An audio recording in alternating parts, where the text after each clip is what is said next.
नमस्कार दोस्तों, स्वागत है आप सबका हमारी एजुकेशन क्लास में जिसका नाम है टेक्निकल फादर और मैं हूं आपके साथ दीपक चौहान। तो आज के लेक्चर को स्टार्ट करने से पहले मैं आप लोगों को बता देना चाहूँगा कि जितनी भी हमारी वीडियो आती है अगर आपने वो नहीं देखी हैं तो प्लीज़ एक बार टेक्निकल फादर की प्लेलिस्ट पर जाकर उन्हें देख सकते हो। जैसा कि आप जानते हो ये हमारा व्हाट्सअप नंबर है, जितनी भी वीडियो हमारी आती है उनके जो पीडीएफ नोट्स होते हैं अगर आप वो लेना चाहते हो तो इस नंबर पर कॉन्टैक्ट करके आप हमसे ले भी सकते हो। ये हमारा सेकंड चैनल है प्लास्टिक प्रोसेसिंग के नाम से, ये उसका लोगो है।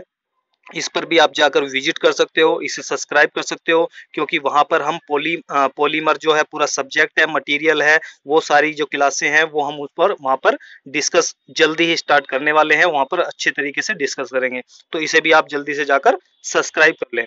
लास्ट जो हमारा लेक्चर आया था वो कुछ इंपॉर्टेंट टेक्निकल टर्म्स थी, उनके बारे में डिस्कस हमने किया था और बहुत अच्छी तरीके से वो आप लोगों को एक अंडरस्टैंडिंग उसकी हुई भी होगी। तो वो 10 टर्म्स थी और आज हम अगली 10 टर्म्स आज हम डिस्कस करने वाले हैं।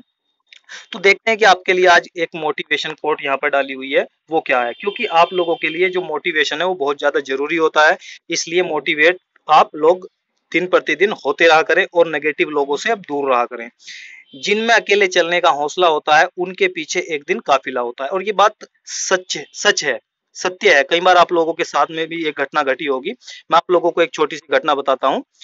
वीडियो तो लंबी हो जाएगी लेकिन कोई बात नहीं, काफी सारी चीजें आप लोगों के इंपॉर्टेंट होती है, आप लोगों के एजुकेशन पर्पज के लिए और आप लोगों की लाइफ से रिलेटेड। मैं कहीं पर जा रहा था तो वहां पर मैंने क्या देखा, एक ब्रिज बना हुआ था, वहां पर एक एक्सीडेंट हो गया था किसी का। तो जैसे ही मैं वहां पर पहुंचा तो मैंने क्या देखा कि कुछ लोग जो थे वो वहां पर कुछ वीडियो बना रहे थे, कुछ वहां पर देख रहे थे, यानी काफी लोग वहां पर इकट्ठा हुए हुए थे। लेकिन कोई भी था वो उसे उठाने के लिए तैयार नहीं था। जो व्यक्ति पड़ा हुआ था उसके ऊपर बाइक पड़ी हुई थी और काफी खून उसका बह रहा था। लेकिन जैसे ही हम लोग वहां पर पहुंचे तो स्टार्टिंग में हमने जैसे ही बाइक खड़ी करी और उसे उठाने की हमने कोशिश करी, सबसे पहले मैं वहां पर पहुंचा और जैसे ही मैंने कोशिश की तो फिर मेरे पीछे एक जो स्कूटरी वाला था उसने भी कहा कि मेरी स्कूटरी पर इसे बैठाओ और हॉस्पिटल लेकर चलते हैं।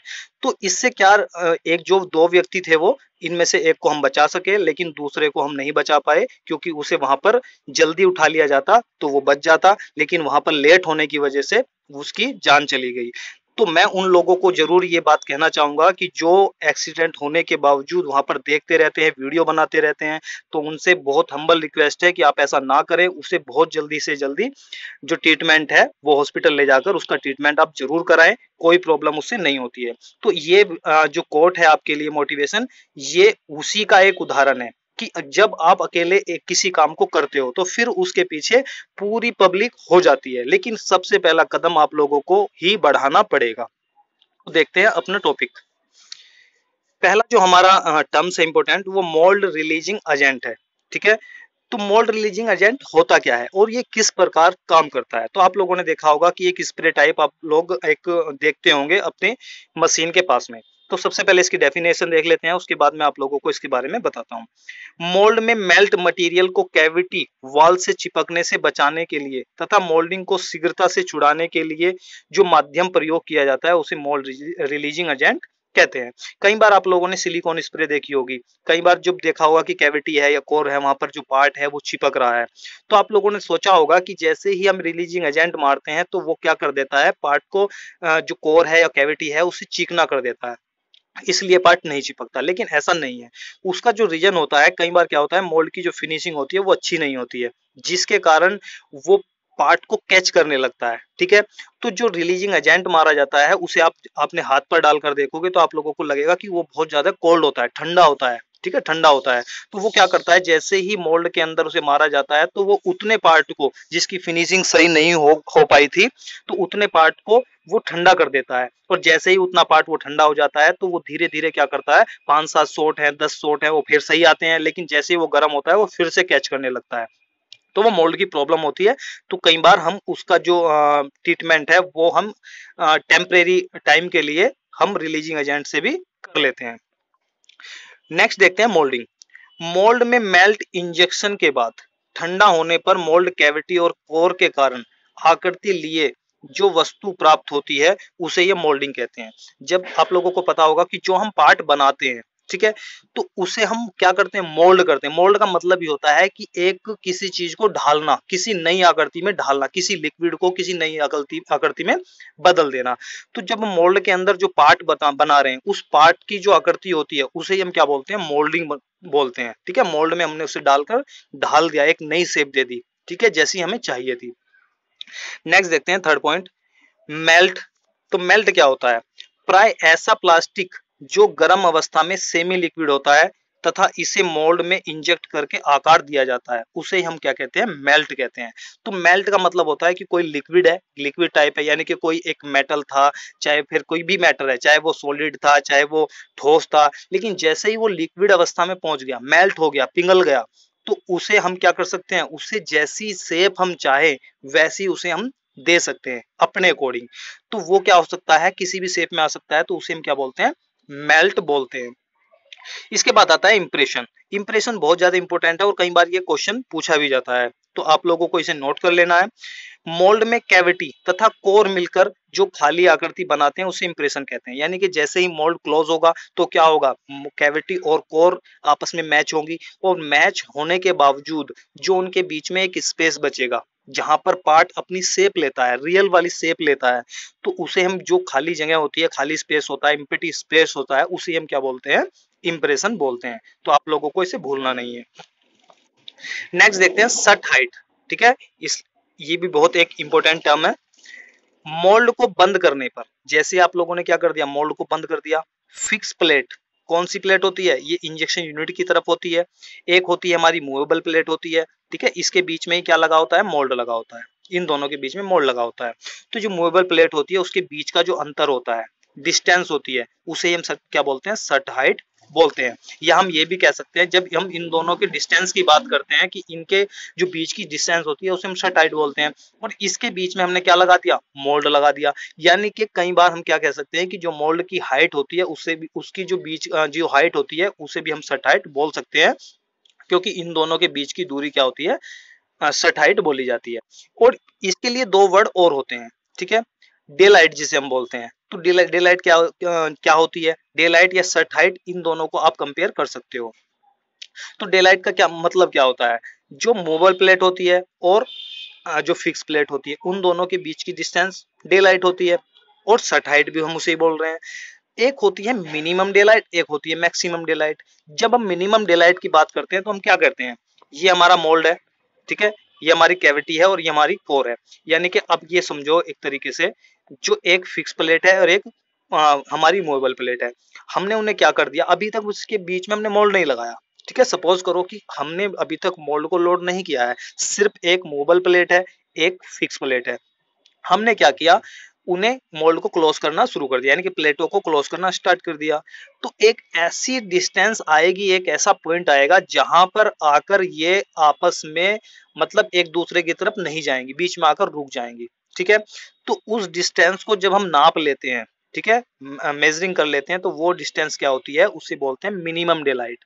यानी कि हम ये भी बोल सकते हैं कि कितना छोटा से छोटे मोल्ड हाइट का मोल्ड हम लगा सकते हैं, वो कौन तय करता है, वो मशीन की मिनिमम डे लाइट ही तय करती है, फिक्स करती है कि कितना छोटा से छोटा मोल्ड है हम उस मशीन में लगा सकते हैं। जब हम बात करते हैं कि मैक्सिमम डे लाइट की, मैक्सिमम डिलाइट का मतलब क्या होता है, हमने क्या कर दिया, पूरी इंजेक्शन यूनिट को पीछे, क्लैंपिंग यूनिट को पीछे ले गए, पूरी हमने जो मूवेबल प्लेट है उसे भी हमने पीछे ले गए।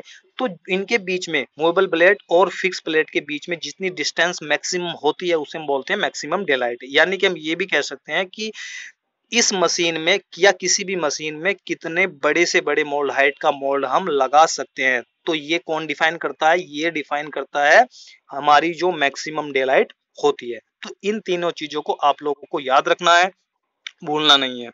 6 देखते हैं हम, रैम। ठीक है, रैम कई बार आप लोगों ने सुनी भी होगी, और मैं कंप्यूटर वाली रैम की बात यहाँ पर नहीं कर रहा हूँ, ठीक है, मैं मशीन वाली रैम की बात कर रहा हूँ। यह एक मजबूत रोड होती है जो बैरल में पिस्टन का कार्य करती है। ठीक है, अब ये एक रोड है, ठीक है, ये प्लेन है बिल्कुल, तो हम इसे क्या बोलते हैं, रेम बोलते हैं। अब जरूरी नहीं है कि हम इसे कहाँ पर यूज कर रहे हैं, हम इसने बैरल के अंदर यूज कर रहे हैं तो पिस्टन का काम कर रही है, उसे भी हमने रेम बोला है।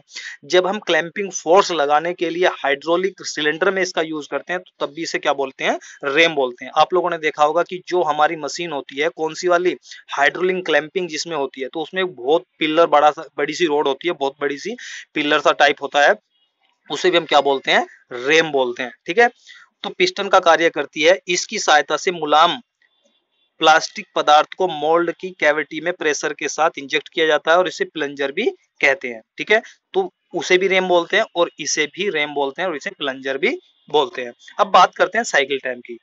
तो साइकिल टाइम मैं आप लोगों को कई बार बता भी चुका हूं, लेकिन आज फिर से बता देता हूं क्योंकि एक टर्म्स ये आई है आप लोगों के सामने। साइकिल टाइम क्या होता है, साइकिल टाइम जब हम एक पार्ट को बनाना स्टार्ट करते हैं तो जैसे जिस अवस्था से हम चले थे, यानी कि जहां से हमने दूरी चलना स्टार्ट की, जहां से हमने चलना स्टार्ट किया और घूमकर जब हम वहीं पर आ जाते हैं तो उसे बोलते हैं साइकिल टाइम। जब भी हम मशीन को चलाते हैं तो स्टार्ट कहां से करते हैं, मोल्ड क्लोजिंग से करते हैं, तो मोल्ड क्लोज का टाइम जो होता है उसे हम जोड़ लेते हैं। इसके बाद में इंजेक्शन होता है तो उसे भी हम जोड़ लेते हैं। इसके बाद में हमारा होल्डिंग टाइम लगता है, उसे भी हम जोड़ लेते हैं। उसके बाद कूलिंग लगते हैं, उसे भी हम जोड़ लेते हैं। लेकिन रिफिलिंग को हम यहाँ पर नहीं जोड़ते, यानी कि रिफिलिंग और कूलिंग ये दोनों एक साथ चलती हैं।